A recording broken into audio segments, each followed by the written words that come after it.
Donc avant de commencer le plafond et la toiture, je voudrais vous présenter un peu ce que j'ai réalisé. Donc j'ai mis on peut voir une cuisine, une table. Là j'ai mis un pouf pour regarder la télé. Alors j'ai fait très attention à plusieurs choses. Bon, voilà, ici notamment, là, on s'arrange toujours pour que vous arrangez pour que votre colonne de douche, voilà, l'arrivée d'eau, elle se fasse sur cette cloison ou sur l'autre, c'est à vous de voir. Donc tout ça, ça se règle, hein, si je clique sur la colonne de douche. Tout ça peut se régler ici, hein, vous voyez, on peut faire un truc d'angle, sans angle, on a des options sur les portes, etc. etc. D'accord, bon, je laisse comme ça, pour l'instant, ça n'a pas trop d'importance. Je voudrais que vous fassiez attention à ceci aussi, c'est que le lit, voilà, le lit il est là parce que la porte elle se termine ici, donc on va pas s'amuser à mettre le lit sur la porte, vous voyez, donc on le décale un peu plus vers le haut. Donc ici j'ai pas mis d'armoire, mais vous pourriez mettre une armoire. Et ici il manque le ballon d'eau chaude. Alors pour trouver le ballon d'eau chaude c'est très simple, je vais dans, non là j'ai rien sélectionné, c'est super. Ici je vais taper eau, voilà, eau, voilà. Et ici par exemple j'ai un réservoir chauffe-eau. Bien, j'en ai d'autres, adoucisseurs, bon, voilà. Alors, je vais prendre celui-ci, réservoir chauffe-eau, et je vais le placer. Voilà. Donc là, j'ai un ballon d'eau chaude et je vais mettre le deuxième ici. Voilà. Alors, excusez-moi, ici, on va peut-être permettre de faire une rotation parce que je l'ai mis du mauvais sens.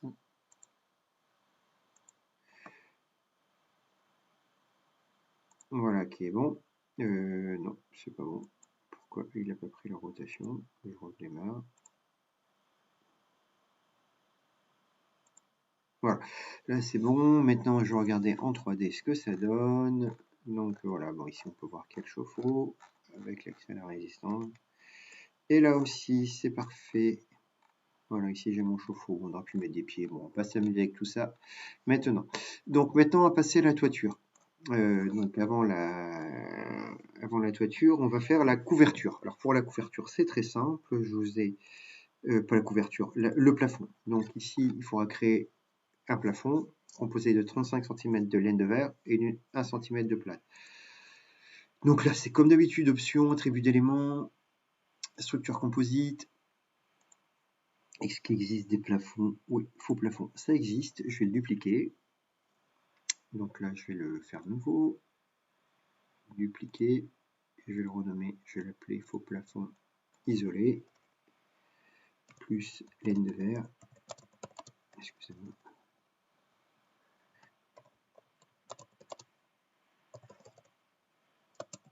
35 cm. Voilà. Là, je fais OK. Donc là, je vais mettre un vide, je vais mettre de la laine de verre, isolation laine de verre sur 35 cm. Et mon faux plafond fait 1 cm, c'est parfait. Donc ça, je suis en autre, et là, je suis en finition. Voilà, c'est parfait. Donc ça, c'est vérifié. Donc je peux le mettre en toiture, en rampant, dans la fonction toiture, ou en dalle. Donc on utilisera dans la fonction dalle. Voilà. Alors, le plafond, sur quel plan je le mets? Il serait peut-être intéressant de le mettre sur le plan d'étage, alors que j'ai pas. Donc ici, je vais me replacer sur le projet et je vais aller sur toiture. Voilà. Donc là, je suis sur toiture. C'est normal qu'on ne voit pas l'habitation parce que je vous rappelle que la référence de trace reste la référence de trace reste le plan AutoCAD. Alors, je suis là, je repars sur vue et je vais l'enregistrer dans vue. Et là, je lui dis que c'est enregistré comme vue courante. Alors, est-ce qu'il apparaît voilà, j'ai la boîte de dialogue qui est sur le côté. Excusez-moi, je ne la voyais pas. La voilà. Donc ici, ça sera l'échelle à 50e. On va l'appeler toiture. Je fais OK. Voilà. Alors maintenant, je mets en référence de trace le rez-de-chaussée. Donc, je le mets comme référence de trace, affiché comme référence de trace, voilà. Alors maintenant, je vais créer mes plafonds. Donc pour mes plafonds, c'est très simple, je vais aller sur DAL. Je vais choisir mon plafond, c'est une structure composite, c'est faux plafond, plus laine de verre 35, voilà, 3,8. Je fais OK, alors pour l'instant, il est au niveau 2,60 m. Donc je voudrais qu'il arrive à 2,50 m, donc je vais le mettre à moins 0,10. Attention, c'est moins 0,10, c'est le haut. Donc il fait bon, on verra ça comme ça. On fait comme ça pour l'instant. Donc je vais essayer d'utiliser la fonction. Alors si j'utilise la fonction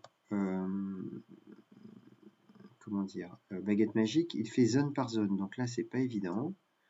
Peut-être en faisant contrôle baguette. Non, je peux pas. Donc je vais utiliser la fonction ici géométrie rectangulaire. Le plafond il va se terminer ici. Il commence là sur l'isolant. Et il se termine ici. Voilà. Alors, on va s'apercevoir que le plafond va être sûrement un peu trop haut. Ah non, oui. Il est beaucoup trop haut. Trop bas. Donc, pour voir ça, regardez bien. On va effectuer une coupe. Donc, je vais effectuer une coupe. Donc ici, je vais un point de vue. Coupe. Je vais faire une coupe comme ça, transversale, qui regarde dans ce sens. Voilà, c'est la coupe C4. Donc, j'y vais. Hop. Et là, je m'aperçois que mon plafond est un peu trop bas. Vous voyez ou pas? Voilà, donc le plafond, il doit se terminer à... Non, il ne doit pas se terminer là, parce que là, s'il se termine là, il se termine au niveau 2,60. Il devrait se terminer au niveau... Donc là, je mets une référence de trace, et je mets... Voilà, et là, cette référence de trace, je vais la monter de 2,50 m. Voilà, il devrait se terminer ici, le plafond. Voilà. Et voilà, ben voilà, il est super bien terminé. Et là, ça sera bon. Alors maintenant, si je regarde ma 3D, ça va ressembler à ça. Voilà. Alors, je fais, donc, si je clique dessus, je vais regarder le réglage. On voit qu'il faut faire un décalage de 0,260. Alors, j'ai deux solutions pour faire le plafond. Donc, soit je fais une dalle, je ne fais aucun réglage supplémentaire. J'indique la position du plafond. Ici, je m'aperçois qu'il va être trop bas. Voilà, il est trop bas. Donc, solution très simple. Je prends les paramètres de ce plafond et je les injecte dans celui-ci. Et voilà, il est au niveau voulu. Voilà, ça en est terminé de mes astuces et de la réalisation du plafond.